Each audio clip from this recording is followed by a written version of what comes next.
Hello my snacks, welcome back, my name is Jack. Today I think it's fair to bring Halloween a bit earlier this year as we check out a lot of stories that are more so creepy encounters of sorts, such as this one beginning in Let's Not Meet, My Creepy Landlords. Recently moved out of my apartment. I simply had to because I didn't feel safe with my landlords. I lived in this really nice Dumbo apartment in Brooklyn for a few months with my roommate, who paid for most of the rent since her parents are super rich. Our landlords were actually this seemingly really sweet couple who lived a few floors above with their kids. The first few weeks were somewhat normal, except for the fact that every time I saw their kids in the elevator, they would scream at me before they got off and then just ran away. Now I thought it was funny and cute at first, but then their eldest son came to visit and started doing the same thing. And he looked about my age. I didn't really think much of it since maybe he was just playing with his younger siblings. Things got weird really when I bumped into all of them together and we talked for a bit. Out of nowhere, we were having a pleasant conversation.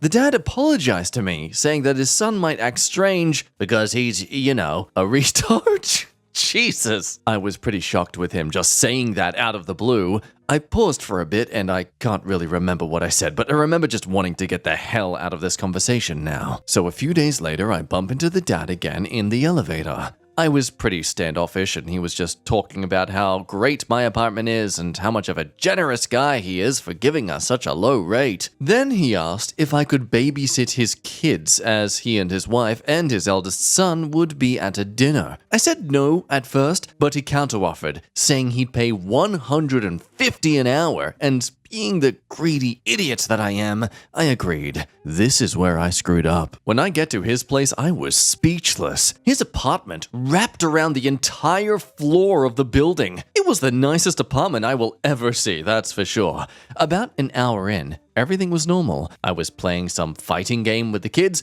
when we suddenly hear the front door slam. I told them to stay there as I peeked to see what was going on, and I see the dad bawling all over the place. Clearly drunk as hell. He started walking toward me, and at the last minute fell face first onto his couch. I must have popped a blood vessel trying to hold in my laughter. I asked if he was okay and walked over to assist him. He then turned around, looked at me and said, "My wife will let us, please." When I tried asking what, his wife walked up to me, thanked me, paid me, and told me to come back another time. I just kind of went back to my apartment in shock, wondering what the frick just happened. And I definitely wasn't going back. I told my roommate, and she told me that she also bumped into the dad, and he told her, "My wife is cool, just so you know," with no explanation, and just left. At this point, we knew that we sure as hell were not renewing our lease. We didn't see our landlords until our final month. We kind of joked to our friends about how our landlords were creepy cucks. The next time I see them was actually with my boyfriend, who was well aware of what they were trying to do. It was an intensely awkward elevator ride, as when they saw us in there, they just went quiet and smiled and nodded at us repeatedly. As we step out of the elevator, the dad shouts "hey" to us and winks at me as the doors closed. After that, I asked my boyfriend to stay with us for the remainder of our lease because at this point my roommate and I were freaked the frick out. Our final and creepiest encounter was a few days before moving out. My roommate walked out the apartment and both the landlords were sitting in front of the elevators, waiting for us. She said they started sobbing when they saw her and begged us to stay. They apparently apologized for making us uncomfortable and said they thought we were the pretty young girls they were waiting for. She didn't say a word to them and got on the elevator and called me to warn me that they were outside, and then they started to knock. My boyfriend answered and said when the guy saw him, he asked if I was here. Of course, my boyfriend said no, but they tried walking in anyway. So I walk out my room saying I'll call the police if they don't leave, and they begged me to not and ran out of the apartment. A few days ago, we get a text from a random number saying we could live there 6 months free if we just gave them a few nights. Of course, blocked and deleted. The whole thing was such an uncomfortable experience living there all those months, especially knowing they had keys to our apartment. And that's the story. Probably something else to consider here. Check every nook and cranny of your apartment because I would not doubt if they have some sort of camera system set up. Yeah, I guess I'm not alone in that sort of theory. And if that sort of experience isn't creepy enough, this one in the comments, apparently this is a thing some people have to deal with. I got a little jig. This thing that locks a door because it prevents the mechanicals to open. My third apartment after I moved out of the house was shared with the sister of someone I knew in high school, and she was dating a married man. Oh, that sounds healthy. She didn't want to get married. She was good with someone who was not going to leave his wife for her. Don't ask me, I don't understand either. Anyway, he kept hitting on me, and I couldn't get out of the lease immediately, so I took to staying in my room with the door bolted so he couldn't accidentally walk into my room stark naked. Again. Wow. Experiences like these make me feel extremely privileged from my life in renting apartments. Oh, but hey, don't worry, no. They were just having a bit of a yarn, just some banter with you. Yeah, they're such a weird, sexually unsatisfied couple, but I don't think they were dangerous. They maybe are fishing for some other type of girls. I mean, they haven't touched you or your friend, right? So maybe while being rich, they're just very lonely and don't want to engage with some strange people. Well, I guess they must be very uncomfortable in front of mirrors. I'm sorry that you had such encounters, but I don't think you were at risk any time. Yeah, they only barged into your private dwelling and tried to financially solicit you for some intimacy that you clearly weren't on board for from the get-go, let alone clearly trying to somewhat guilt trip you into thinking that they, deserved this. Oh, we basically gave you that apartment that you're technically renting from us anyway, so we deserve to see you naked. Sorry, landlords, but I don't think tenants are that desperate for rentals just yet.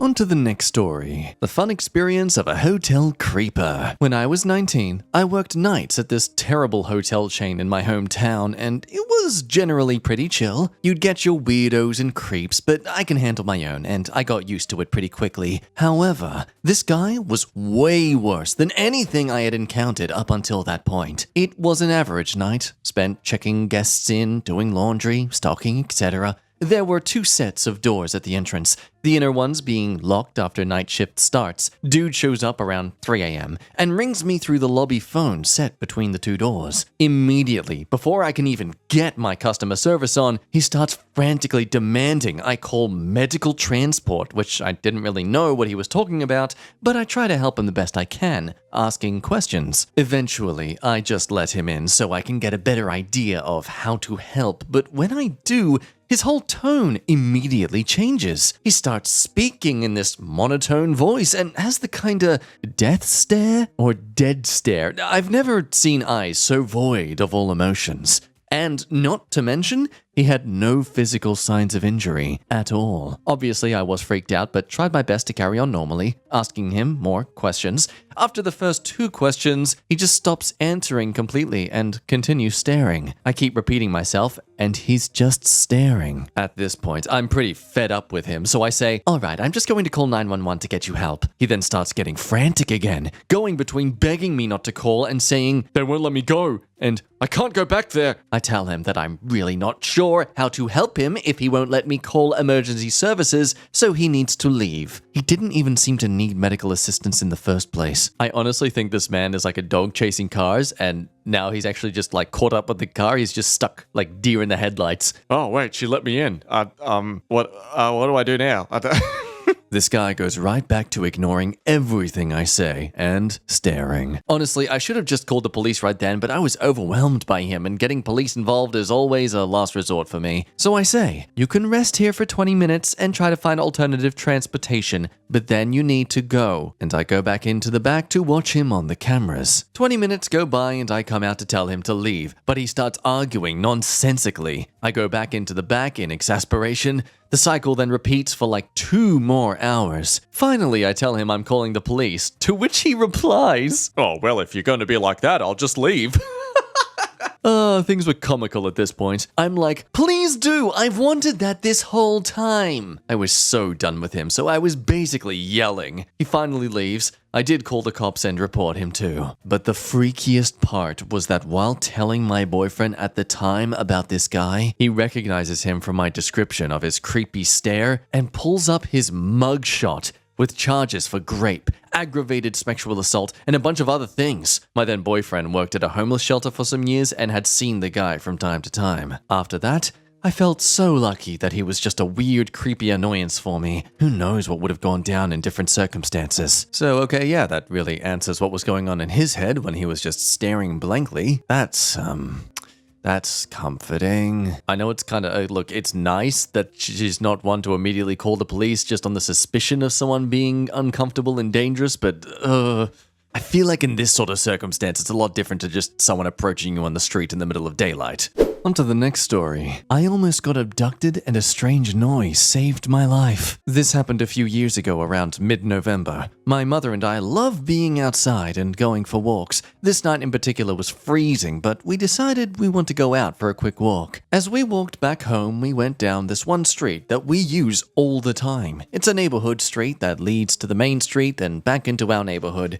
We get halfway down the street when I hear a dog bark over the music on my phone. I turn it off and turn to look for the dog because I love dogs and I wasn't aware there was a big dog on the street. For context, I know quite a few people on this street, and I know which houses have dogs. Most of the people on the block have small dogs or cats. This came from a house that didn't have a dog, let alone a big dog. I spun around and saw a big, dark mass just feet from me. If he stepped 2 more feet, he would have been able to grab me. I immediately felt weird and started speed walking back to my mum, who at that point didn't realize I stopped. I turned off my phone and whispered to her that I thought we were being followed. She turned around and grabbed my arm and told me there were 2 men right behind us. We started walking in a zigzag pattern, and sure enough, they followed our every step. Once they caught on that we knew, one of the dudes started to make a small chit-chat with us. Awfully late for y'all to be walking, huh? I swear his voice sounded like the definition of the sirens' voices, luring sailors to their doom. He continued asking questions to us.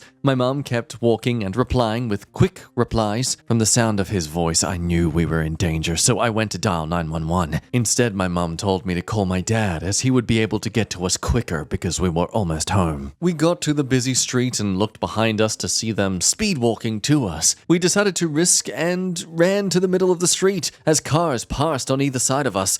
We ran across again and met my dad on that side. We looked across the street and both men were gone. We got into the car and searched the streets, but these guys disappeared into what seemed like thin air. I asked my mom if we would have been kidnapped if I hadn't heard the dog. She asked me what dog. I asked her how she didn't hear this massive dog bark, especially with how good her hearing is. I still have no clue what it was I heard, but I do know that it most likely saved my life. Whosever dog that was, it is a very good boy. The story does make you wonder about the idea of always going down the same route on your nightly walks. I mean, it's possible these people have seen you and your mother walk down this area enough oftentimes that they've planned a stakeout of sorts for your eventual arrival this night. So lesson learned, if you want to be safe walking around at night, just flip a coin every time you reach a crossroads.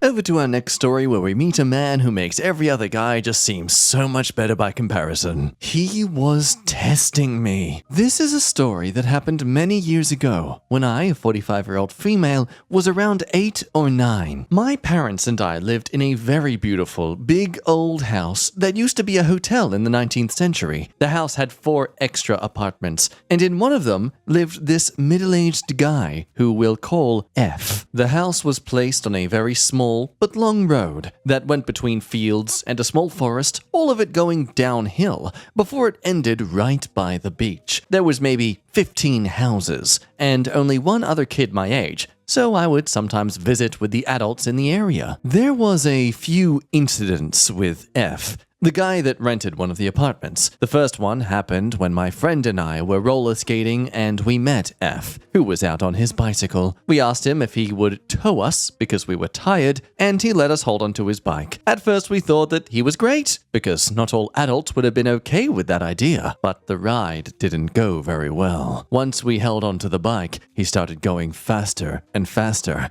And I mean really fast. It was summertime, and we only had on shorts and skirts, and back then we didn't have a lot of protective gear, so we absolutely didn't want to fall down. We started out by politely asking him to go slower, but he didn't listen at all. Then we started getting nearly a really big hill where gravity would always make you go way too fast. So there, we would always zigzag our way down to make it down safely. At this point, we were screaming at him to stop, but he did the opposite and was standing up on the bike so he could go even faster. And then he told us to let go of the bicycle if we didn't like it. But there was no way we could have done that without falling, and he knew it. Even if he didn't know, he could clearly hear the fear in our voices. But he didn't stop before we were a good bit past that hill. And when we confronted him afterwards, he just said he only did what we wanted him to do, and that it was our own fault. The second incident is the real creepy encounter that I had with this guy, but at the time I just thought it was a bit weird. My mother, on the other hand, got really mad.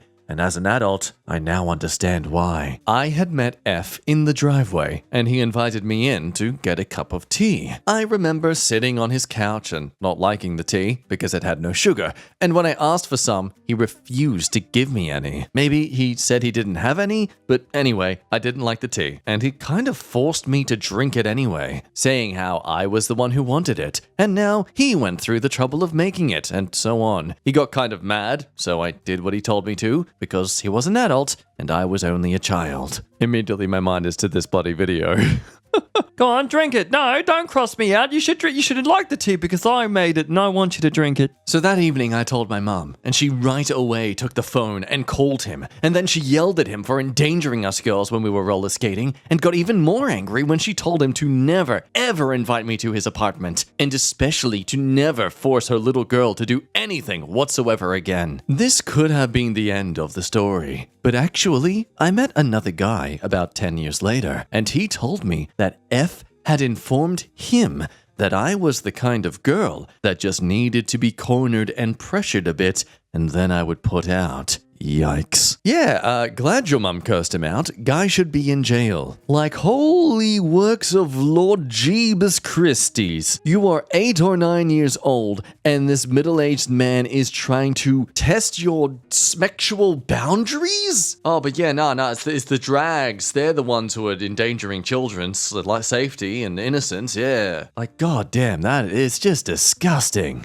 Last story, I'll give a bit of a warning. There is calling outs of like a stabbing happening, so do keep that in mind. Man hid from the police with me. I used to live in an awful neighborhood, and there was constantly issues. I lived with my partner and sister-in-law or brother-in-law and their newborn baby. They had a strict no smoking in the house rule and no guests beyond the kitchen because of the small baby. The layout of the house is important. It was a townhouse on the corner, and our driveway was essentially in the backyard, and our backyard was just a side yard with a chain link fence. Directly in front of my car was the neighbor's backyards. This means I would sit in my driveway and smoke with my friends. Sometimes we would hotbox and sometimes we would crack the windows. My brother-in-law was parked right beside me, and my best friend, for the sake of the story we'll call her C, was parked right behind me. This meant my car was totally blocked in the driveway. My best friend C and I were getting our smoky smoke on when from up the street we heard fighting. No, this was nothing short of unusual for nighttime in this neighborhood. The next we heard was, "He stabbed him! He stabbed him!" followed by more screams, sobs, and inaudible yelling. This also wasn't totally out of the norm. At least once a week someone was getting beat up, stabbed, or shot up. Well, a short while later, about 9 police cars showed up, and many people at that house scattered. We had the car pluming with smoke and didn't want the police to think this house was another drug house, so we stayed put. We thought this was the safest. But soon, a man emerged, crouched against the house, peeking around the corner towards the police, making C and I freeze cold. My car was off. The man didn't see us yet. I contemplated turning it on, but with nowhere to go, that just seemed pointless. Soon the man turned his head and saw us. He got on the ground and crawled from the house to in between my brother-in-law and I's car, just a mere foot and a half between him and C. He leaned against my brother-in-law's car and pulled up his hoodies to revealing both a gun and the handle of a knife. Then he pierced his finger to his lips as if to go, "Shh," and we stayed put. as he continued to maneuver around the cars, the house, and the trash cans, watching and listening to the police 3 houses down and across the street. Eventually, the man disappeared into the shadows of the backyard of the people on the other side. It took me 15 minutes to turn my car on and instantly turned my brights on, eliminating the next 3 backyards. We stayed there in the car for another 20 minutes before booking it into the house and waking up my brother-in-law. He then walked C back to her car with a baseball bat in hand and searched for the rest of the yard. To that man, I hope we never meet again. Well, that is the end of today's creepier stories. I hope you enjoyed your time here today. Until next time, you be good, love your face, inhale some water, because just swallowing it is for chumps, and I'll see you next time. Bye-bye.